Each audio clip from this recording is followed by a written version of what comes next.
राधे राधे दोस्तों, श्री जी education point में एक बार फिर आपका स्वागत करती हूँ।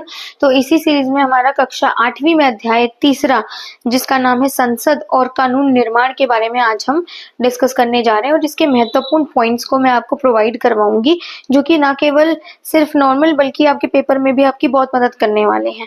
अगर आप इन्हीं पॉइंट्स को यूज करके ना केवल पैराग्राफ राइटिंग बल्कि पॉइंट्स को यूज करके किसी प्रकार से अपने नोट्स बनाते हैं और फिर इसका रिविजन करके पेपर करते हैं, तो बिल्कुल ये बात सच है कि आपको बहुत अच्छे मार्क्स मिलेंगे इसके अंदर, और एक प्रेजेंटेशन भी आपकी बहुत अच्छी होगी आंसर देने की। तो वहीं देखते हैं कि 1909 में बने गवर्नमेंट ऑफ इंडिया एक्ट ने कुछ हद तक निर्वाचित प्रतिनिधित्व की व्यवस्था को मंजूरी दे दी। 2004 में आम चुनावों में पहली बार पूरे देश में जो है सरकार बनी। और फिर लोग और उनके प्रतिनिधि के बारे में, लोग संसद के लिए अपने प्रतिनिधियों का चुनाव करते रहते थे और इन्हीं निर्वाचित प्रतिनिधियों में से एक समूह सरकार बनाता है। यानी कि जो भी बहुमत में सरकार आती है, उसी बहुमत की सरकार में से किसी एक बंदे को, एक प्रतिनिधि को चुना जाता है और उसी को ही हेड बनाया जाता है। जनता द्वारा चुने हुए सभी प्रतिनिधियों के इस समूह को ही संसद कहा जाता है। फिर यही मेजोरिटी में जो है संसद में सरकार बनाते हैं। संसद हमारी 3 प्रकार में विभाजित है, यानी कि लोकसभा, राज्यसभा और राष्ट्रपति। राज्यसभा में कुल 250 सदस्य होते हैं। देश के उपराष्ट्रपति राज्यसभा की सभापति माने जाते हैं। तो वही लोकसभा में हमारे 543 सदस्य होते हैं। इसकी अध्यक्षता लोकसभा अध्यक्ष ही करते हैं।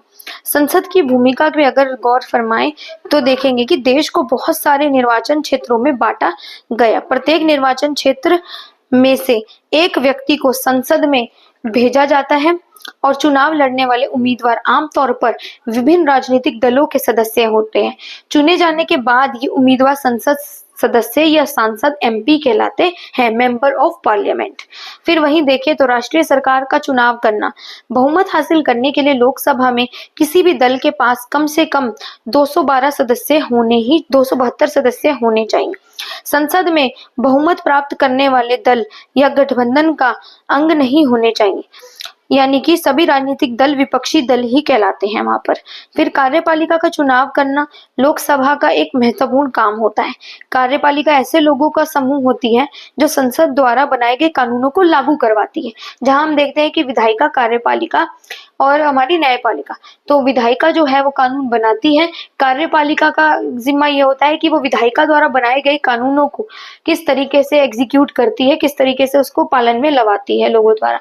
और न्यायपालिका देखती है कि क्या लोग सही तरीके से इन कानूनों का उपयोग कर रहे हैं, इन अधिकारों का उपयोग कर रहे हैं या नहीं, अन्यथा उसके दंड के प्रावधान भी न्यायपालिका के द्वारा किए गए हैं। वहीं भारत का प्रधानमंत्री जो होता है वो लोकसभा का सबसे सत्ताधारी व्यक्ति होता है, मुखिया होता है। और प्रधानमंत्री अपने दल के सांसदों में से मंत्रियों का चुनाव करना है, जो प्रधानमंत्री के साथ मिलकर फैसले लागू करते हैं। उसके बाद ये मंत्री स्वास्थ्य, शिक्षा, वित्त, अलग अलग सेक्टर के जिम्मा को संभालते हैं। राज्यसभा भी कोई कानून बनाने का प्रस्ताव पेश कर सकती है। अगर वो चाहे तो वो कोई कानून बनाने का प्रस्ताव दे सकती है। विधेयक को कानून के रूप में लागू करने के लिए ये जरूरी है कि उसे राज्यसभा की मंजूरी मिल चुकी है। यानी कि अगर कोई कानून बनाना है तो लोकसभा के साथ साथ राज्यसभा का भी हमें मंजूरी मिलना बहुत ज्यादा जरूरी है। इस प्रकार राज्यसभा की भी खुद की महत्वपूर्ण भूमिका होती है। संसद का ये सदन लोकसभा द्वारा पारित किए गए कानूनों की समीक्षा करता है और अगर जरूरत हुई तो उसमें संशोधन भी कर सकता है। उसके बाद राज्यसभा के सदस्यों का चुनाव विभिन्न राज्यों की विधानसभाओं के निर्वाचित सदस्य करते हैं।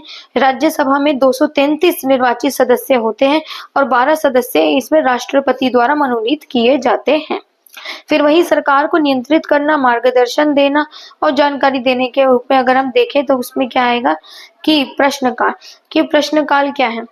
जब संसद का सत्र चल रहा होता है तो उसमें सबसे पहले प्रश्नकाल होता है।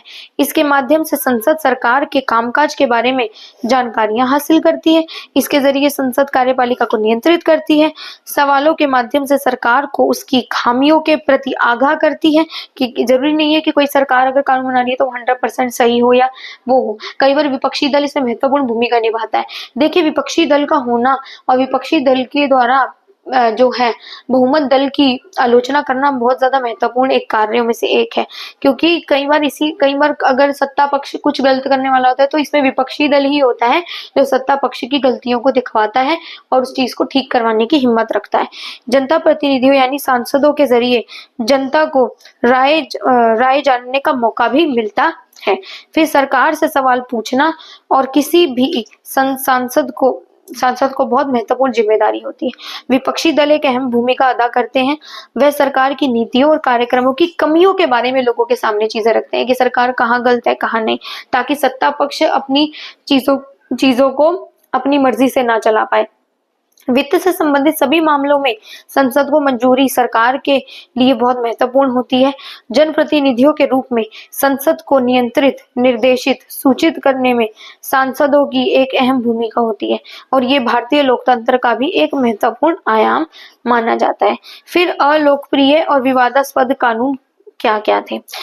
बहुत सारे लोग ये मानने लगते हैं कि कानून पारित हो गया है तो संसद के ऊपर भी इस कानून पर दोबारा विचार करने का दबाव पड़ जाता है कि अगर कोई गलत कानून पारित हो गया है, अगर लोगों द्वारा ऐसी आवाजें उठाई जाए या फिर उसके ऊपर आंदोलन किए जा रहे हैं जो कि हमें संविधान के द्वारा इसका अधिकार दिया गया है, तो फिर हम शांतिपूर्वक आंदोलन से अगर हम कर रहे हैं तो सरकार को ये चीज दबाव डालती है कि वो दोबारा उस बनाए गए कानून पर विचार करे।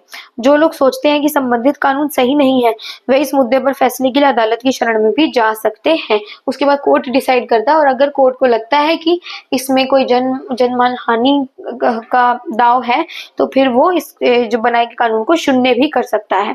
यदि अदालत को ऐसा लगता है कि वह कानून संविधान के विरुद्ध है तो उसमें संशोधन वो कर सकती है या फिर उसे शून्य यानी कि रद्द भी किया जा सकता है। तो इसमें से जो है हमारे कई तरीके से इंपॉर्टेंट क्वेश्चंस बनते हैं।